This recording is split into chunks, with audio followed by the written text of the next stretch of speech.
Hey makers, today's card might look a little familiar to you, and that's because I made this card to showcase the new release of the Distress Mini Oxides for Ranger Ink for their blog a few weeks ago.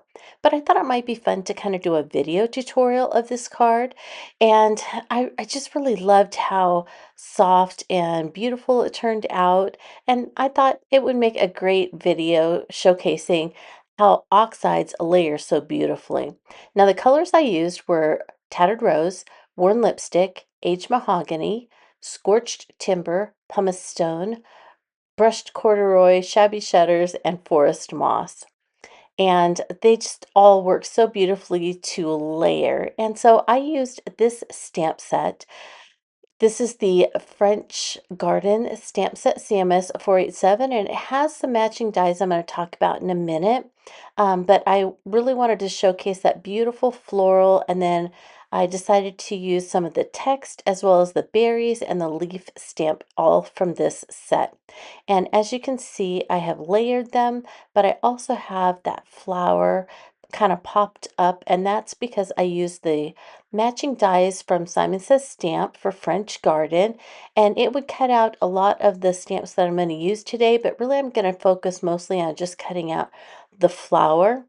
You're also going to need a blending tool and some blending foam only for the tattered rose for the background. If you don't have the dies, you're going to need some recoil scissors. You're going to be fussy cutting instead of using the dies for the focal point. And then you need a stencil. I used the lace stencil THS030 from Stampers Anonymous and Tim Holtz.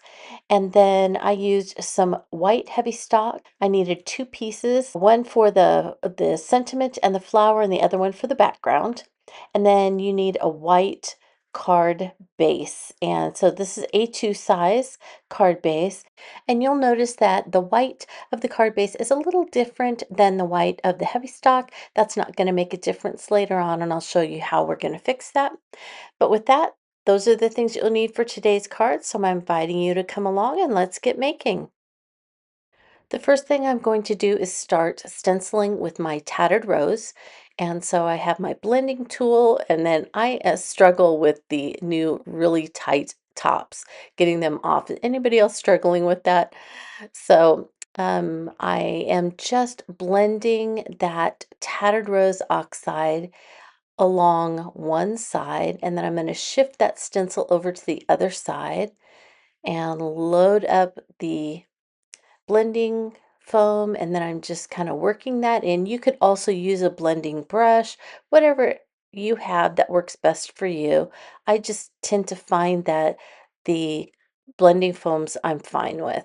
And I didn't go over it quite enough, and so I just put the stencil back into place, went over and darkened up a couple of the areas where I wanted that tattered rose to really show through so that I could see that lace stencil. And I was pretty happy with that. So now we're going to layer on some stamping.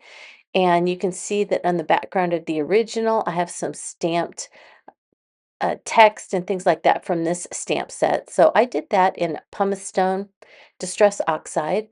I have a stamping block, and I'm just going to pull off all of those text pieces, and I'm going to stamp them in a couple of places. You can stamp them as many times as you want. I just stamped each one a couple of times, and again, there I am struggling to get the top off of those. So I stamped them both vertically and horizontally just to add interest, and so that there was just some text here and there throughout the background. And you can stamp with some of the text going off of the page. They don't all have to be on the page, or the whole thing doesn't have to be on the page. You can just kind of stamp here and there. And so you can see those I did two different directions, and then I decided to add one that we may or may not be able to see that one when I get finished, but it's okay. And then this one is kind of the handwriting. So I'm stamping that off in the top right, and then I'm going to stamp it off in the lower left. And I'm going to call that good. You're not going to see anything really in the center. It's going to be underneath. And now I'm going to start stamping on top of all of that stamping. So that's why I said this is layered stamping. You can see I have stamped the background and then I have that focal point popped up. So we're going to go ahead and stamp again with oxides on top of oxides. And because of the opaque quality to oxides, they're great to layer stamping. So I just took the shabby shutters and I mostly put it on the tips of these leaves. And you can see that I left the center part open, and now I'm going to go in with the forest moss and I'm just kind of blending that up into where I had the lighter one. And you can see that on both times I used one of my cleanup cloths to just kind of feather that out a little bit and help them kind of blend in a little more. And now I'm just kind of going over any spots that I might have missed and then putting some scorched timber along where that uh, the stem was to those leaves. And now I'm going to do the same thing, but I'm doing it backwards. So I wanted to show you it really doesn't matter which order you stamp these in. So I stamped from the lightest to the darkest on the last one, and this one I'm starting the darkest to the lightest. So I stamped in the scorched timber, and now I'm adding the forest moss. And now I'm going to go in and I am just going to add some of that shabby shutters to the tips of each leaf, and there we go. Now those cross over in the center, and again, it's not going to make any difference. And even that I have these berries crossing over, that's all going to be covered by the die cut flower or the fussy cut flower, whichever you choose to do. Now I have stamped the berries in aged mahogany, and now I'm using the corner of the scorched timber, or if you wanted, you could use brushed corduroy. It really doesn't matter. Um, and then I am using my cleanup cloth to just kind of go in and get it off of the berries as much as I can, still trying to leave it on the branches of those berries. And I'm done with the layered stamping on the background. So my background is pretty much done and ready for me to uh, cut out the focal point. So now I'm going to stamp that focal point. I've left space at the bottom for my sentiment. I can stamp that later on from the tiny text.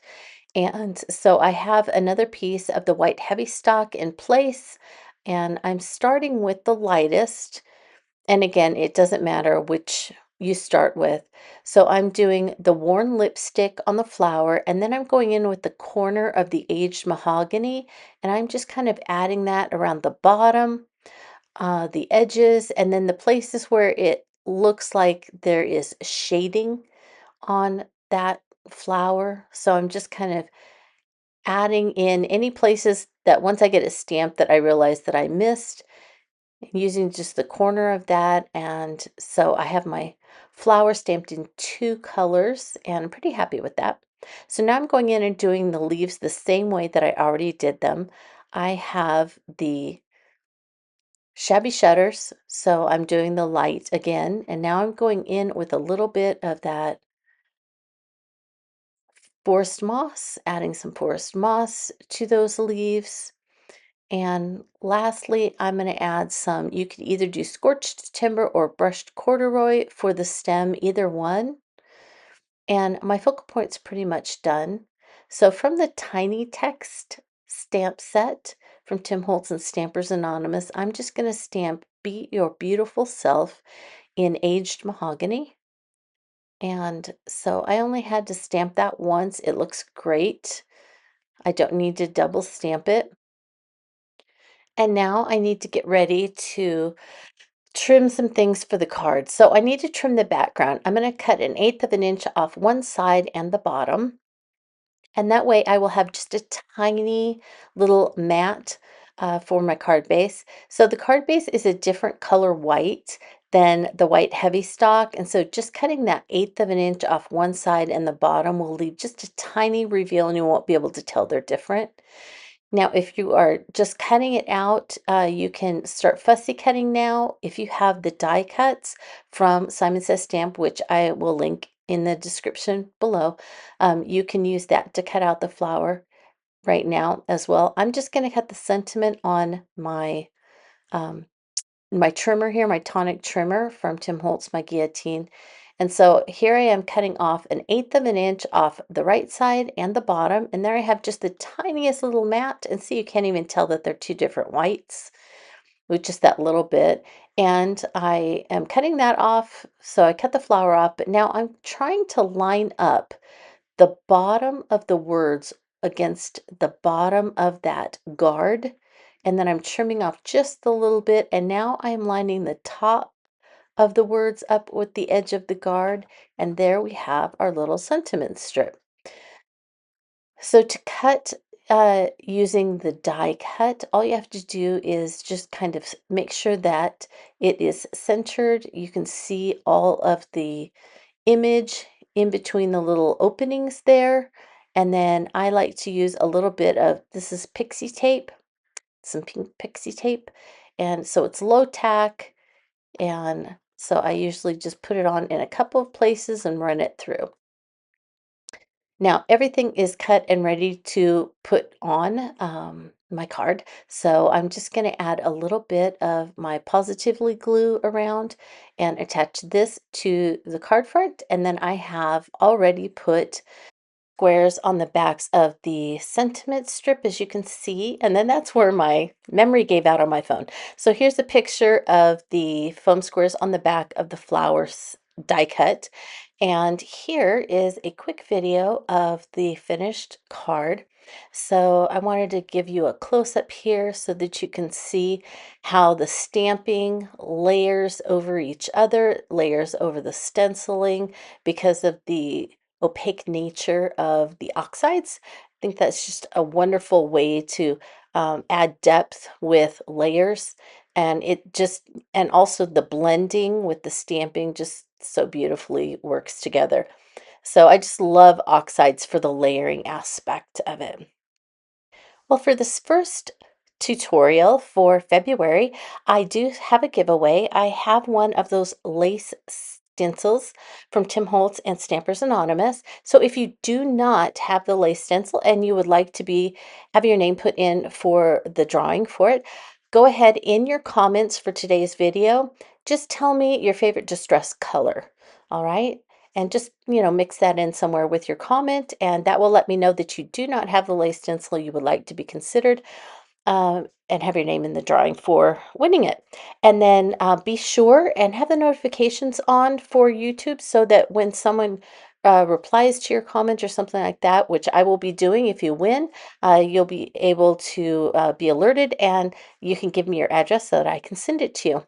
I want to be sure that everybody that commented and wanted something and did win it will get it so that I have the addresses for everyone who's won so far. All right, makers. Well, that ends today's tutorial. As always, all of the products that I use for today's tutorial are linked in the description for this video, as well as I'm going to link the Ranger Ink blog with all of the written instructions so that you can follow that. And I will also link to my blog, which also has a list of the products used, as well as some of the still photos, so that you can see those as well. And with that, I want to thank you again for watching, and I want to wish you a very creative day.